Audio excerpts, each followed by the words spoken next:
Welcome to another edition of Tesla Tips and Trips. On today's episode, I'm going to take you through my experience on getting my 19-inch Tesla sport wheels powder coated. Keep it here.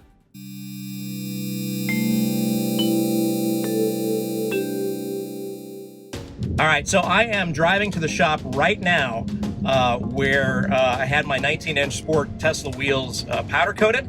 And so I'm going to see how they look. They gave me loaner wheels for about 2 weeks. The process was about 2 weeks long. I took it in on a Tuesday and I'm picking it up on a Monday, about 2 weeks later. So be prepared to not have your wheels for a while. And if you can't find a shop that gives you loaner wheels, that could be an issue. So factor that in when you're shopping around for places to have your wheels powder coated, because that's a big deal. I literally was out of my car for 20 minutes while they took my wheels off, put the loaner wheels on, and I was back in business for the next 2 weeks. I never lost my car. So that's kind of a big selling point for me anyway. Obviously the shop has to be reputable on handling your wheels properly and all that kind of stuff, which I'm confident in. But at the same time, you don't want to be without your car. You're sitting up on jack stands for 2 weeks while your wheels are getting done. Now, some shops it may take longer. Some shops may take shorter. But that's how long this one in particular took. And I'm very, very thankful that I had the loaner wheels for that amount of time. So next time you see me, we're going to put the wheels on the car and see how things go. We are in Santa Clarita, California, and the company that I am using is called CalChrome. Now, the reason I'm telling you this is because if you're local, great. Just take your car in and have your wheels done. They do everything from repairs to chroming them, to dechroming them, to all kinds of stuff. Stuff I'm not even aware of. So the point I'm telling you this is they do it nationwide. So you can send your wheels to them. They have a process for doing that. And they'll take care of you in that way. So even though it's local to me and maybe local to some others in the group, there's a lot of Teslas in the area, of course, you can have your wheels done by them no matter where you are. So this is their headquarters. It is called CalChrome. I'll leave the link down in the description for you. All right, so I just got the car back from CalChrome doing the powder coating of the wheels. I haven't even looked at them up close yet. I haven't even put the center caps on them yet. Let's go take a look at the car and see how these 19-inch sport wheels from Tesla look when they're powder coated professionally.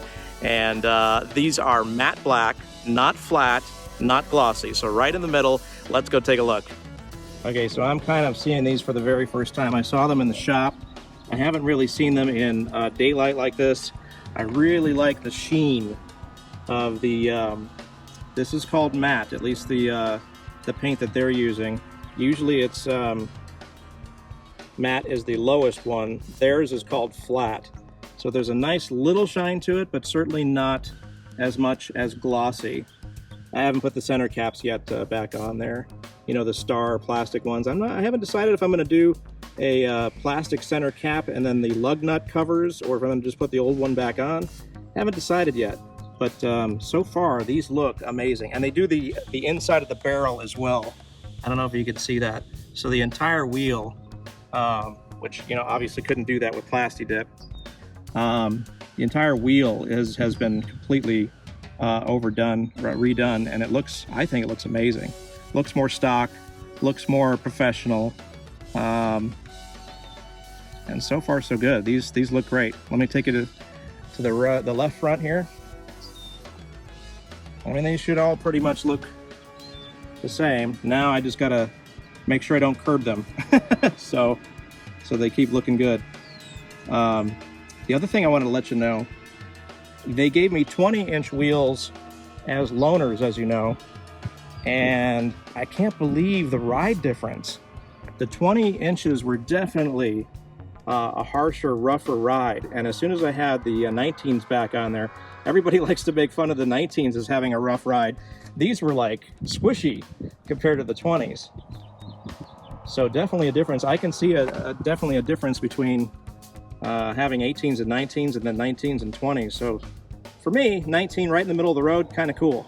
You could definitely see the shine on this side of the car with the sun beating on it. Looks really good.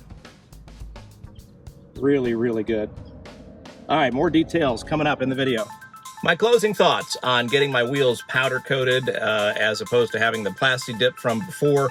I've got a few things to share, actually.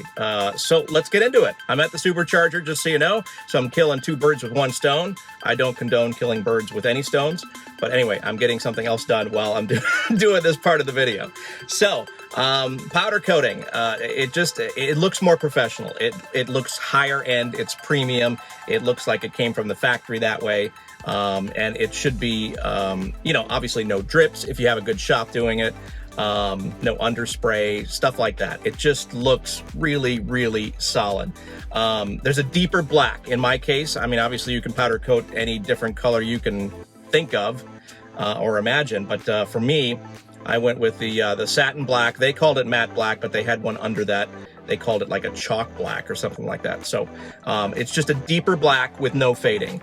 In fact, the guy said there's some sort of sun protection in the mix of the powder coating itself, so it should last longer, which is the main thing I wanted to do. Obviously, you're going to get rock chips, you're going to have road hazards, you're going to have all kinds of things that wheels are certainly going to experience, because they are, you know, they're spinning at a high rate of speed and they're right on the road. So, I mean, you just gotta kind of live with that, and that's just the way it is.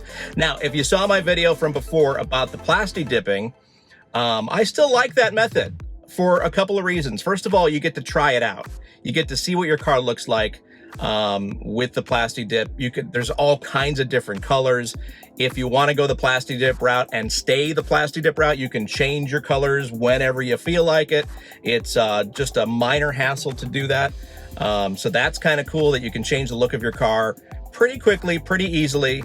It's a good DIY. It does take all day, not because it's difficult, but mainly because you just got to wait for the coats. And I highly, highly recommend multiple coats, 8 to 10 coats. And no, I'm not kidding. Just when you think you're done, keep applying it.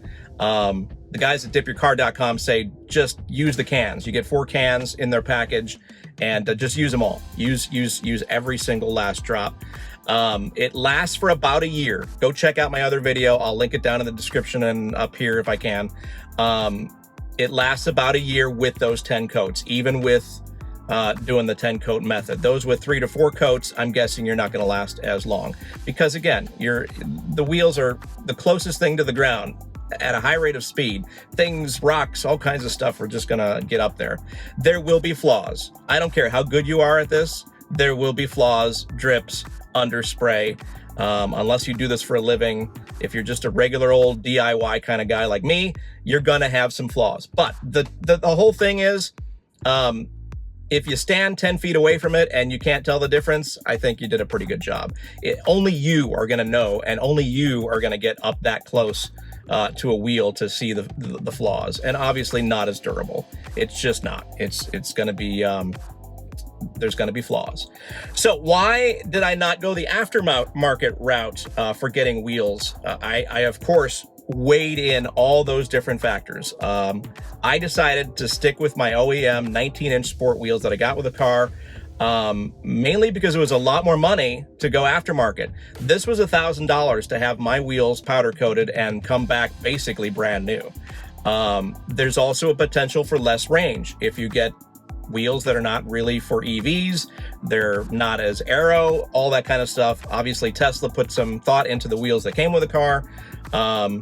And there's also a potential for a different ride. Now, I experienced that with the loaner wheels that they gave me. They gave me a 20-inch wheels, and man, the ride was rough. And those people that think that 19-inch wheels have a rough ride, 20s are in another category. It's almost like, you know, driving a Flintstones car in the Stone Age. So the aftermarket route could have, you know, potentially had a different ride that I'd have to live with and wouldn't know about it until I actually put them on the car. It would also leave me with a set of the OEM wheels to put somewhere, store in the garage or outside, or I don't know. I'd just have 4 giant wheels somewhere. So that's another reason why I decided to stick with the OEMs. I just don't have the space to store the OEMs. Now, obviously you could say, well, just sell them. Well, I had curb rash on at least 2 of them, so I would actually have to repair those or sell them as is, either way, before I could sell them. So I just opted, this seemed to be the best fit for me. And I actually like the look of the OEM 19-inch sport wheels for Teslas. They look good. They just, in my opinion, needed to be black. So those are my thoughts and views on the differences between powder coating and Plastidip and why I went that route and not getting aftermarket wheels. And, you know, my view could change at some point. But those are my thoughts. Those are my views. And hit me up down in the comments down below. Let me know what you are deciding to do with your wheels. If you're going any one of these three routes, ask me questions. I've kind of experienced all of these now, except for the aftermarket route, because I decided to avoid that part. But so anyway, let me know, and I'd love to hear from you. Chat down below, and we'll discuss. So once again, I totally appreciate you guys joining in on the channel. Over 2,500 subscribers, and this is our 1-year mark. We started this in May of last year. It is now May of this year, if that makes sense, 2022.